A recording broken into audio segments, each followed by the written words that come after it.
Hi, everybody. Thanks for being here with me. The Epstein files and Trump's hesitation. Let me start with the Epstein case. People keep asking why Donald Trump has been so hesitant to release the files. There's an argument that if anything damaging to Trump existed, it would have been used against him years ago when he ran for office. But based on Trump's recent behavior, constantly attacking Democrats while avoiding anything involving himself or the Republican Party, I believe a deal has been made behind the scenes. It looks like conditions were quietly arranged so that Trump's name would not appear in the final release or that anything involving him would simply be filtered out. His approval rating has fallen roughly 5 points recently. He's blamed for the shutdown. The economy is shaky, and people are tired of his style. Under that pressure, cutting a deal makes political sense. I've heard from credible sources that the files are being sanitized at a facility in Winchester, Virginia, specifically to remove Republican names. That would explain the sudden political shift, the overwhelming bipartisan vote, and Trump's willingness to sign the release. We may see some of the documents as early as tomorrow. And yes, I expect many of them to be heavily redacted, entire paragraphs blacked out. Even so, context often reveals who the redactions refer to. But beyond the sensational details, the Epstein story reveals something deeper about American politics. A corrupt elite class that lives under a separate set of rules while the public plays by a different standard. That's why this case resonates so strongly. It exposes the reality of power in the United States. Gaza, the UN resolution, and a new colonial framework. Now, let me turn to Gaza. The new UN Security Council resolution marks a major shift. It essentially begins a new phase of colonization. This is no longer just Israel occupying Gaza, it is the West itself stepping in to take direct control. What's emerging looks very similar to the old British mandate after World War I, except now it's effectively an American mandate. This is a deep humiliation for Palestinians. It signals that the resistance strategy of the last 2 years, especially the events since Al-Aqsa flood, has been defeated, at least for now. What worries me most is that this move separates Gaza from the West Bank, making any path toward a unified Palestinian state far more remote. Countries that once shouted about genocide now get political cover to return to business as usual, claiming the UN resolution provides a pathway to statehood, even though everyone knows that promise is hollow. The so-called International Stabilization Force, expected to deploy 20,000 troops by January 2026, is another layer of control. Nations like Turkey have already been rejected because Israel views Turkey as a geopolitical rival. Others, such as Indonesia or Malaysia, refuse to join if the mission involves disarming Hamas or fighting Palestinian resistance. The plan is vague, contradictory, and dangerous. And if Trump decides to skip the multinational force entirely, Gaza may end up as a smaller, tighter concentration camp with Palestinians confined to 45% of the territory while Israel controls and reconstructs the other 55%. The West is preparing to rebuild Israeli areas, first even mentioning Trump towers and casinos, while Palestinians remain trapped in devastation. This is a truly dark moment for Gaza and the entire region. Ukraine, Zelensky, and the diverging strategies of the U.S. and Europe. Shifting to Ukraine, European governments continue signing new agreements with Zelensky, even as U.S. media increasingly portrays his administration as deeply corrupt. It's clear the Biden administration's emotional investment in Zelensky is gone, and the Trump administration has no personal or political bond with him. Europe, however, desperately needs Zelensky because he represents their political identity. He is their symbol, their Churchill, their Karzai, the face of their anti-Russia crusade. Without him, they fear Ukraine could fall into the hands of ultranationalists they cannot control. But Europe is fractured. Ursula von der Leyen wants to centralize all power in her hands. Kaja Kallas is pushing back. France fears Germany's rearmament. And without the United States holding the alliance together, Europe is drifting toward internal rivalry. Even more alarming is Europe's financial madness, talking about a 160 billion loan to Ukraine backed by Russian assets seized illegally, and even Norway suggesting using its sovereign wealth fund to guarantee it, despite not even being an EU member. This obsession with sustaining an unwinnable proxy war is accelerating Europe's political and economic decline. The EU and IMF are operating on absurd assumptions that Russia will lose the war by 2026, that reparations will pay back the loan, and that sanctions will eventually collapse the Russian economy. These ideas are detached from reality. Meanwhile, Russia is preparing countermeasures if its frozen assets are confiscated. And why wouldn't it? Russia holds significant European assets as well. U.S. Sanctions, Trump, and the collapse of strategic thinking. Marco Rubio recently admitted sanctions aren't working, yet Trump still pushes for more now, including Iran. Trump drifts away from figures like Marjorie Taylor Greene and moves closer to hawks like Lindsey Graham because most of the people around him are neoconservatives. Much of Trump's approach is emotional. He appears frustrated that he couldn't deliver a quick peace deal in Ukraine, and he responds to that frustration by escalating pressure on Russia. But these policies accelerate the unraveling of the U.S.-led international order. If BRICS ever wanted a reason to create their own global currency or financial framework, the United States is handing them that reason on a silver platter. Sanctions, asset seizures, and economic coercion have pushed many countries toward alternative systems, not because BRICS is perfect, but because U.S. Policy is dangerously unpredictable. China and Russia both have the natural resources, industrial capacity, and long-term planning necessary for self-sufficiency. The United States, meanwhile, is hollowed out by financialization, deindustrialization, and corporations that spend more on stock buybacks than on production or research. This is the real strategic crisis, one the U.S. political class refuses to recognize. Let me start with what's going on here in the United States around the Epstein files. The fight over these files is tearing through the Republican Party and creating real chaos. Donald Trump went so far as to call Marjorie Taylor Greene a traitor, and she fired back very publicly. She said she fought for years for Trump, gave him her loyalty for free, won her first election without his endorsement, and never owed him anything personally. She said she stood by him for policies and for America first, and yet he called her a traitor simply because she refused to take her name off the discharge petition to force a vote on releasing the Epstein files. She drew a sharp line. A traitor, she said, is an American who serves foreign interests in themselves. A patriot is someone who serves the United States and the American people. She emphasized that what happened in Congress only became possible because ordinary Americans demanded that this vote take place, and they put enormous pressure on every politician in Washington. She expects a near unanimous vote in the House to release the files, and she's right that the real fight will begin after the vote, not before it. I have to say, good for her. And she's right. The real fight is coming, just like the real fight is coming over the so-called UN Security Council resolution on Gaza. Things that Trump starts and doesn't know how to finish really scare me, whether it's Venezuela, Gaza, Syria, Epstein, or any one of the other scandals he's entangled in. There's a pattern. He starts, he stops, he reverses, and eventually lands wherever he believes the damage to him will be minimized.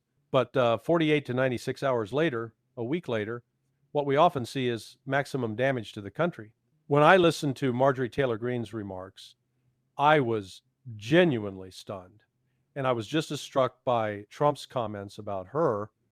She has been one of his most loyal supporters, and she fought very hard in Georgia to win and keep her seat. Unlike many members of Congress today, she actually stays in touch with her constituents, and when she shifts her position, it's usually because she's heard from the people who elected her. That's why she keeps getting reelected. For Trump to come out and brand her a traitor over this is extraordinary. I fully expect him to try to find some indirect way to walk it back. He won't apologize. That's not who he is, but he may try to patch it up because she is an important ally to lose. If he persists, he may lose her completely. And in that case, he loses something, but the nation might actually regain her in a different, more independent capacity. There's a big question people keep asking. Why does Trump always say the Epstein files are all about Democrats and yet act in ways that look like he's protecting people? The answer, in my view, is that he would not have reversed himself on releasing the files unless he believed the fix was in. He would not suddenly pivot without some assurance from people like Kash Patel, Pam Bondi, and the rest of that crowd that the data would be managed, that only certain portions would be released, that certain names, especially Republicans, would be protected, and that the most damaging material would be selectively targeted. I've heard the same thing you've probably heard, that the files are being sanitized, scrubbed at a facility in Winchester, Virginia, to remove Republican names. Epstein's own brother has talked about this, that the reason for the sudden flip is that the files are being cleaned to protect Republicans. I've heard similar reports, and I'm a Republican by background. I still get emails from Republican circles as if I were a loyal party man, and the things I see in those messages sometimes are hard to believe. Trump also saw the political damage he was taking from blocking the release. He campaigned as the man who would drain the swamp, expose the deep state, and fight elite corruption. Holding back the Epstein files cut directly against that image, and the pressure kept building from the public, from his base, and even from parts of the party leadership.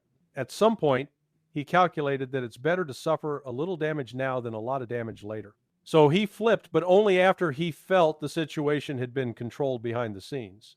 Marjorie Taylor Greene, standing there with the women behind her, women who have every right to demand justice, was basically saying to Trump, you promised to make America great again and fight for justice. Instead, you're turning this into a disaster for the very people who believed you, and that gets to a deeper issue. I believe we've lost real law enforcement in this country. At the federal level especially, I don't see a functioning, principled law enforcement system anymore. The Department of Justice has been hollowed out. About 60% of the lawyers there have left fired or gone voluntarily, which is worse than what I witnessed during the George W. Bush years, when about 40% left over the first term. Those were people who still had options, still had careers, and many left out of disgust. We have no serious leadership at the FBI. We have no serious leadership at the Justice Department. What we have is a wrecking ball swinging across institutions, protecting anything pro-Trump or pro-MAGA, and crushing anything that threatens those interests. If you watch congressional hearings, it's obvious they're not about justice. They're theater. Whether it's someone like Adam Schiff or someone more respectable like Angus King asking questions, the format is designed to let witnesses pontificate and members score political points. It's not about truth, and it's certainly not about law enforcement. That's why it's not surprising that we attack and kill people on the high seas with no due process, why we violate international law that we once claimed to champion. We have virtually destroyed the rule of law at home and abroad. And that's the larger context in which this Epstein file fix is happening. Powerful people manipulating what the public is allowed to see, while justice is something only the powerless ever really face. Now, is the Epstein story only about Republicans? Of course not. It's much bigger. This is about blackmail backed by enormous amounts of money, hundreds of billions, maybe pushing into the trillion-dollar realm when you account for all the billionaires in the background. When that much money and that many famous names are involved, you can bribe an extraordinary number of people. You can intimidate, you can blackmail, and yes, people who step across certain lines can be killed. That's not conspiracy talk. That's how power has always behaved when cornered. I recall an older Tucker Carlson interview where he advised Trump not to pick Marco Rubio as his vice president, suggesting that if Trump picked Rubio, they'll assassinate you because they want that neocon to be president. The point wasn't about Rubio personally as much as it was about the way certain entrenched interests, even foreign ones, push for leaders who will serve their agenda. You see some of that now. Zionist and neocon circles floating Rubio and Ted Cruz as the dream ticket for 2028 because they don't want someone like J.D. Vance. Behind that is a tangled fusion of politics, ideology, and a distorted version of Christianity that is more Old Testament militarism than anything resembling the teachings of Christ. I've seen young preachers online pointing out quite correctly that the New Testament is essentially a repudiation of the Old Testament model of vengeance, an eye for an eye, a tooth for a tooth. Christ came with a message of forgiveness, mercy, and a new covenant. Yet you have people like Ted Cruz and figures like John Hagee basing their so-called Christian geopolitics on Old Testament literalism and unconditional support for the modern state of Israel, as if that is the core of Christianity. It isn't. It's a theological and moral distortion, and it feeds an extremely dangerous foreign policy. That brings me to Gaza and the recent UN Security Council resolution to establish an international force there, something Trump has praised and taken credit for. There is talk of putting around 20,000 troops into Gaza by January 2026, drawn from countries like Egypt and Indonesia, with a rotating cast of other Muslim and regional states being discussed and then dropped. Turkey, for example, has effectively been blocked because Israel views Turkey as a major rival, a Sunni power that could align deeply with the Palestinians. My first impulse when I saw the draft resolution was to think China and Russia should veto this. But when I stepped back and cooled my emotions, I realized that from Beijing's and Moscow's perspective, it might be smarter to abstain and let the United States and its allies own the consequences. Let them pass this resolution, implement it, and then let the disaster slowly unfold on their watch. Commentators have called the deal bizarre, and that's generous. It's a deeply colonial framework. It brings in the usual Western operators, people like Tony Blair, to manage Palestinians under a new, more palatable occupation.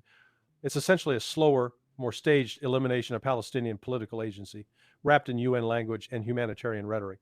The General Assembly had floated more balanced proposals, but this new Security Council resolution supersedes them and returns control to the same powers who have enabled Israel for decades.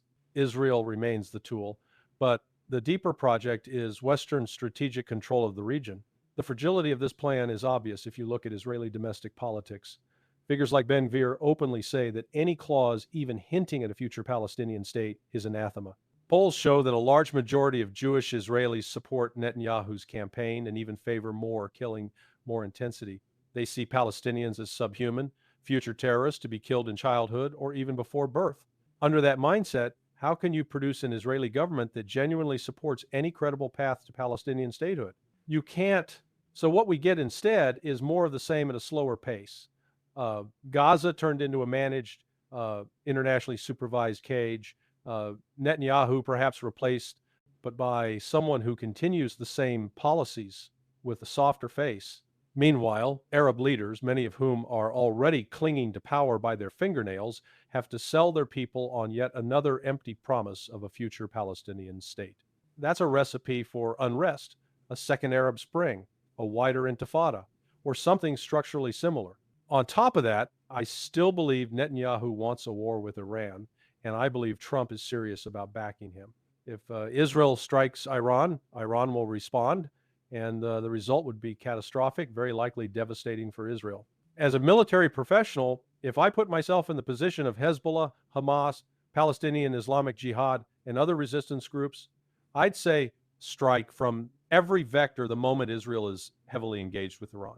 That's what I would do if my goal were to break Israel's capacity to wage war. The tragic part, of course, is the Palestinian people caught in the middle. Not all fighters, not all militants, just human beings trying to survive between an empire and a settler state that view them as expendable. Meanwhile, we also hear Trump rattling sabers over Venezuela. If he's serious about some large-scale operation there, we may find out very quickly just how hollow the U.S. military has become. Years of corruption and profit-driven procurement have left us unable to produce enough weapons, missiles, or replacement systems at the speed a major war would require. We talk like a superpower, but our industrial and logistical backbone doesn't match the rhetoric anymore. That leads to a frightening question. What happens if someone calls our bluff? Do we escalate toward nuclear weapons because we can't accept conventional defeat? That's the direction this mindset points toward, and it's terrifying. Economically and financially, we've been reckless for half a century. Analysts are finally starting to ring the alarm bell in mainstream venues, people being called the Paul Revere of the coming economic crisis. But this isn't just an economic problem. It's a structural crisis of a state that has lived beyond its means, fought too many wars, and now thinks brushfire conflicts in places like Ukraine, Gaza, or Venezuela will somehow reinforce its dominance. They won't. They'll deepen the crisis. There's an especially odd element in Trump's hostility toward Maduro in Venezuela. Beneath the official rhetoric about drugs, migration, or democracy, there's a wilder story being whispered in his circle, that Maduro used Dominion voting systems to steal the 2020 election for Joe Biden. This narrative flows through figures like Laura Loomer and Sidney Powell, and as outlandish as it is, it hits Trump exactly where he is most vulnerable emotionally, his inability to accept that he lost that election.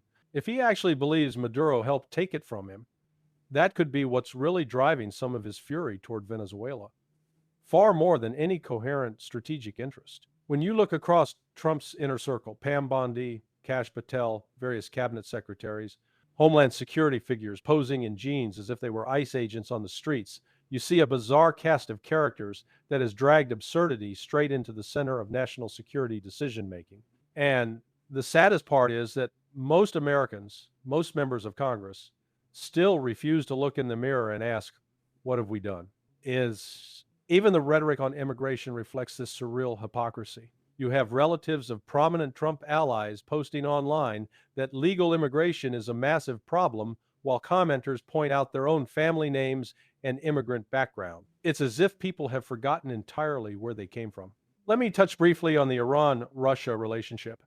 Historically, there's caution and mistrust between them, but US and Israeli policies have been forcing them closer together. The more Washington and Tel Aviv escalate against both, the more their interests align. Russia brings enormous military experience from Ukraine and a powerful land army. Iran brings regional depth and asymmetric capabilities. Together, especially with China in the background, they form a strategic problem the U.S. is not prepared to handle. Russia is not the weak, overextended actor many in Washington pretend it is. It is a vast country with serious industrial capacity and one of the most battle-hardened armies on Earth right now. It is primarily a land power with a submarine force built to ensure nuclear deterrence. Anyone who imagines a conventional war with Russia on land, especially in Europe, as something NATO can easily win is indulging in dangerous fantasy. China, meanwhile, is in many ways the United States of 1939. A massive industrial base, a rapidly advancing defense sector, and the capacity to scale up production dramatically if forced. To attack China would be like Japan attacking the United States before Pearl Harbor, except this time the industrial imbalance may be even worse for the attacker. Turning back to Europe and Ukraine, we see France signing 10-year agreements with Ukraine, Spain arranging hundreds of millions of dollars to buy U.S. weapons to send to Kiev, and a general pattern of Europeans committing themselves to a long, grinding confrontation with Russia, while the U.S. itself appears increasingly ambivalent. What I think we're heading toward is a long, simmering stalemate. Ukraine will be left in a damaged, fragmented state, bleeding slowly. Europeans will try to use it to weaken Russia. Russia will use it to keep killing the hardcore Nazis and neutralizing threats near its borders. Russia may or may not launch further large-scale offensives. It might be content to let Ukraine fester as a broken buffer while Europe struggles to rebuild it on paper but never quite manages it in reality. I don't think Europe is suicidal enough to attack Russia directly. And I don't think Russia is foolish enough to deliberately start a full-scale war with NATO. But we cannot forget that miscalculation, escalation, and domestic political desperation have started many wars nobody actually wanted. Key U.S. bases like Ramstein in Germany remain central to our global posture, particularly for any operations in the Middle East or against China. And now we hear talk of building a Ramstein equivalent hub in Poland. That raises questions about how far NATO intends to push its infrastructure east and how Putin interprets that. Europe itself is heading into a period of political turbulence. Current leaders will be thrown out sooner or later. Parties will rise that may be more nationalist, more inward-looking, and potentially more chaotic. The European Union could face severe strain, possibly even fragmentation, under the combined pressure of economic crisis, populist politics, and endless war commitments. From a rational American perspective, the best approach would be to encourage Europe to build its own security architecture independent of U.S. micromanagement, while we work seriously on nuclear arms control, extending New START, bringing all nuclear states into a broader framework, and reducing rather than expanding arsenals. That would mean dealing with British, French, and Israeli nuclear stockpiles and thinking carefully about India and Pakistan. That was the original aspiration of the Non-Proliferation Treaty. Eventually get everyone down to zero. I don't believe that will actually happen, but moving in that direction would be far better than racing in the opposite one. Instead, we're likely to see more chaos. A frozen, ruined Ukraine nobody can afford to rebuild, a dangerous, manipulated solution in Gaza, expanding sanctions regimes, a steadily eroding U.S. economic position, and escalating risks of miscalculation between nuclear-armed powers. We had chances to avoid this when Boris Johnson helped torpedo an early peace framework for Ukraine in Istanbul, which would have left Kyiv with most of its territory in a viable state. We chose escalation instead. Defense contractors, ideologues, and short-sighted politicians pushed us toward the mess we see now. When it comes to Zelensky, I do think there's a difference between European and U.S. attitudes. In Washington, such strategic thinking as still exists probably sees him as expendable.